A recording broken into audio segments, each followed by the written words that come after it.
Bismillahirrahmanirrahim. Assalamualaikum warahmatullahi wabarakatuh. Alhamdulillah, kita akan lanjutkan materi fisika kita hari ini pada bab 4, yaitu fluida dinamis. Kompetisi dasarnya adalah menerapkan prinsip fluida dinamis dalam teknologi. Ya, jadi fluida dinamis ini adalah fluida yang mengalir, lawan dari fluida statik, yaitu fluida yang diam.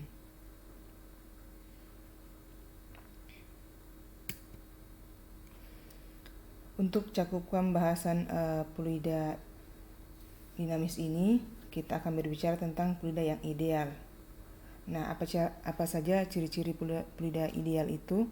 1. Tidak compressible, artinya jika diberikan tekanan maka volumenya tidak berubah. Terus yang kedua, tidak mengalami gesekan, yakni saat mengalir, gesekan fluida dengan dinding dapat diabaikan. Terus yang ketiga, alirannya stasioner.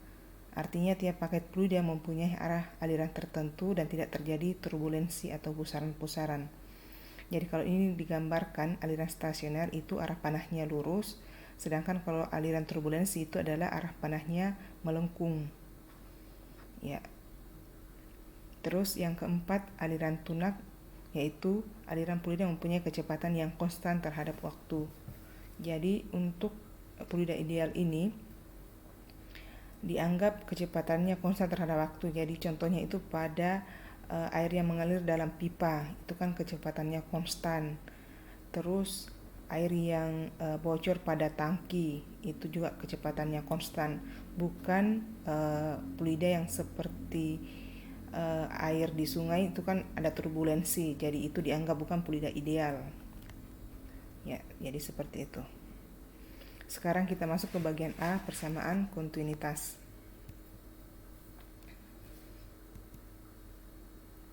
Apabila suatu fluida mengalir dalam sebuah pipa dengan luas penampang A dan kecepatan aliran fluidanya V, maka banyaknya fluida atau volume yang mengalir melalui penampang tersebut tiap satuan waktu itu dinamakan debit atau Q. Persamaannya, karena tadi disebutkan banyaknya fluida dibagi satuan waktu, maka V per T, volume dibagi waktu. Volume itu adalah luas dikali panjang, atau panjang dikali lebar dikali tinggi, per T. Terus untuk L-nya, L ini adalah panjang, diartikan juga dengan jarak. Kalau dihubungkan dengan kecepatan berarti kecepatan dikali waktu. Maka untuk persamaan ini A dikali V dikali T dibagi T, T dengan T habis, maka rumus dari debit bisa juga adalah luas dikali V, A dikali V.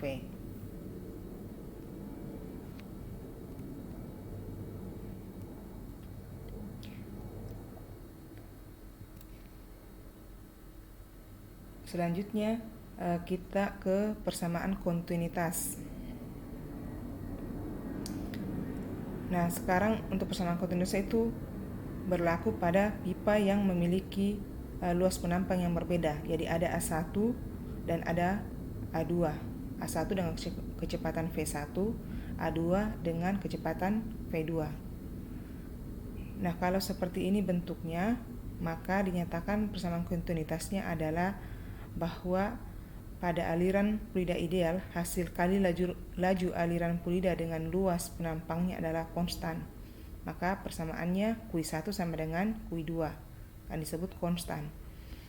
Rumusnya tadi debit adalah A dikali V, berarti A1 dikali V1 sama dengan A2 dikali V2.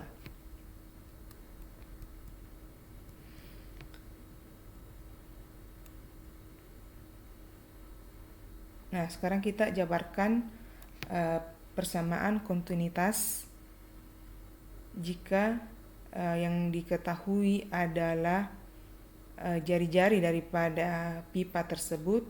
Kita tahu bahwa luas pipa itu berbentuk lingkaran. Jadi luas lingkaran itu adalah PR pangkat 2. Jadi kalau ini kita jabarkan, ini kan A1 dikali V1 sama dengan A2 dikali V2. Kalau kita ubah menjadi V1 per V2 berarti sama dengan A2 per A1. A2 nya diganti dengan PR2 pangkat 2, A1-nya diganti dengan Pi R1 pangkat 2. Pi dengan Pi habis, jadi persamaannya bisa menjadi P1 per P2 sama dengan R2 per R1 pangkat 2. Kalau yang diketahui di soal diameter bisa juga, karena kita tahu jari-jari itu adalah diameter dibagi 2. Ini juga dibagi 2, jadi 2 dengan 2 habis. Kalau pangkatnya tentu tidak bisa. Maka P1 per P2 persamaan ini bisa menjadi P1 per P2 sama dengan D2 per D1 pangkat 2. Ada keterangan tambahan, diingat bahwa 1 liter itu sama dengan 10 pangkat min 3 meter kubik.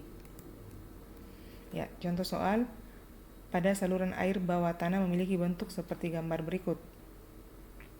Jadi berbeda luas penampangnya, ada A1, ada A2. Penampang pipa besar 5 meter persegi, penampang pipa kecil 2 meter persegi. Kecepatan aliran pada pipa besar 15. Yang dicari berapa kecepatan pada pipa kecil. Jadi pipa kecil berarti punyanya A2, berarti yang dicari adalah V2. Masukkan saja persamaan kontinuitas A1 V1 sama dengan A2 V2. A1 5, V1 15, A2 2, V2 yang dicari. 15 dikali 5, 75, 75 dibagi 2, 37,5 meter per sekon. Ya, sekarang kita masuk ke persamaan Bernoulli bagian B. Nah, kalau pada fluida statik atau diam itu, kalau berbicara tentang tekanan, maka yang dibicarakan adalah tekanan hidrostatik. Nah, bagaimana dengan fluida dinamis? Menurut Bernoulli, pada bagian yang kelajuannya besar, tekanannya kecil. Dan pada bagian yang kelajuannya kecil, tekanannya besar. Jadi menurut Bernoulli, pada fluida yang mengalir pada sebuah pipa, ini dianggap sebuah air mengalir dengan ada penampang yang berbeda. Menurut Bernoulli, pada kelajuannya yang besar. Nah, kalau berdasarkan gambar ini, kelajuannya yang besar itu tentu pada yang memiliki diameter yang kecil, karena air mengalir lebih cepat di yang daerah yang sempit dibanding yang memiliki luas penampang yang besar. Jadi kalau berdasarkan gambar ini, yang di tengah itu yang memiliki kecepatan yang besar, sedangkan ini yang di pinggir itu kecepatannya kecil. Menurut Bernoulli, yang pada kecepatan kecil tekanannya besar, pada yang kecepatannya besar tekanannya kecil. Sehingga dari sini yang tadi tekanannya kecil, kecepatannya besar, tekanannya kecil, air juga naik lebih banyak karena tekanannya besar. Sedangkan tadi yang di sini disebutkan bahwa yang memiliki kecepatan besar, tekanannya kecil, makanya air juga yang naik ke atas pipa ini lebih sedikit dibanding yang sebelumnya di sini. Jadi kesimpulannya adalah menurut Bernoulli, antara kecepatan dengan tekanan itu berbanding terbalik. V sama dengan 1/P. Antara kecepatan dengan tekanan berbanding terbalik. Penjabaran hukum Bernoulli bahwa jumlah dari tekanan P, energi kinetik persatuan volume, dan energi potensial persatuan volume memiliki nilai yang sama pada setiap titik sepanjang suatu garis arus.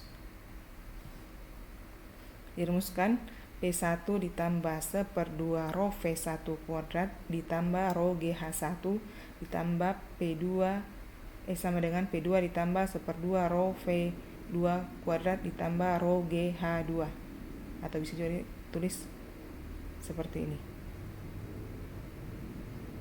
Ada P tekanan, rho massa jenis, G gravitasi, H ketinggian dari titik acuan. Misalnya dari sini, ini titik acuan, maka dihitung dari sini tingginya. V kecepatan fluida. Kita lihat contoh soal. Pipa untuk menyalurkan air menempel pada sebuah dinding rumah seperti terlihat pada gambar berikut. Perbandingan luas penampang pipa besar dan pipa kecil itu adalah 4:1. Jadi yang kecil yang di bawah, yang besar di atas. Posisi pipa besar adalah 5 meter di atas tanah dan pipa kecil 1 meter di atas tanah. kecepatan aliran pada pipa besar, berarti pada pipa besar itu adalah V2 karena A2 yang besar. V1 karena A1 yang besar. V1 36 km per jam, kita ubah menjadi meter per sekon, yaitu 10 meter per sekon. Sudah ditahu cara mengubah, berarti 36 km itu berarti kilometer ke ini kilometer dikali 1000 dibagi 3600, makanya dapat 10 meter per sekon. Tekanan 9,1, ini tekanannya juga 1, berarti P1 9,1, 10⁵ Pascal. Ini tadi soal perbandingan dari soalnya A1 banding A2 4:1. Tingginya H1 5, tingginya H2 1 dari bidang acuan. Pertanyaannya, berapa kecepatan air pada pipa kecil, selisih tekanan pada kedua pipa, dan berapa tekanan pada pipa kecil, row air 1000. Untuk mencari berapa kecepatan pada pipa kecil menggunakan persamaan kontinuitas, A1 kali V1 sama dengan A2 dikali V2. A1 itu 4, ini terus kecepatannya 10, A2 1, V2 yang dicari 4 kali 10 40 bagi 1 40 meter per sekon. Selisih tekanan berarti P1 dikurang P2, tulis persamaan Bernoulli. Kita bisa sederhanakan, ini P1 nya pindah ke ruas kiri, jadi dikurang, sama dengan berarti yang 1/2 rho V1 dan rho GH1 itu pindah ke ruas kanan, makanya ini bernilai negatif. Di sini persamaannya langsung disederhanakan menjadi karena sama-sama 1/2 rho, yang ini kan positif, dia V2 kuadrat, yang negatif adalah yang P1 kuadrat karena berpindah ke ruas kiri kanan, makanya minus. Terus rho GH juga sama, H2 nya positif karena tidak berpindah, yang berpindah adalah H1, makanya minus. Tinggal masukkan nilai, 1/2 tetap, rho nya 1000, V2 nya 40 pangkat 2 dikurang V1 nya 10 pangkat 2 ditambah rho nya 1000, G nya 10, H2 nya 1, H1 nya 5. 1/2 kali 1500, 40 kali 40 itu adalah 1600. 1600 dikurang 100, 1500. 1 dikurang 5 min 4, min 4 dikali 1000 dikali 10 itu adalah min 40.000. 500 kali 1500 75.000 dikurang 40.000. Jadi hasilnya adalah 71.000, atau kita jadikan bilangan berpangkat berarti 7,5 dikali 10 pangkat 7,1 kali 10 pangkat 5 Pascal. Pertanyaan bagian C, tekanan pada pipa kecil berarti P2. P1 dikurang P2 sama dengan 7,1 kali 10 pangkat 5. Kita ganti nilainya, P1 ada di soal 9,1 kali 10 pangkat 5, sama-sama pangkatnya. Berarti ini P2 nya pindah menjadi positif, pindah ke ruas kanan. Yang 7,1 dipindahkan ke sini menjadi kurang, berarti 9,1 dikurang 7,1 kali 10 pangkat 5, 2 dikali 10 pangkat 5 Pascal. Ya, itu saja untuk hari ini. Terima kasih banyak. Assalamualaikum warahmatullahi wabarakatuh.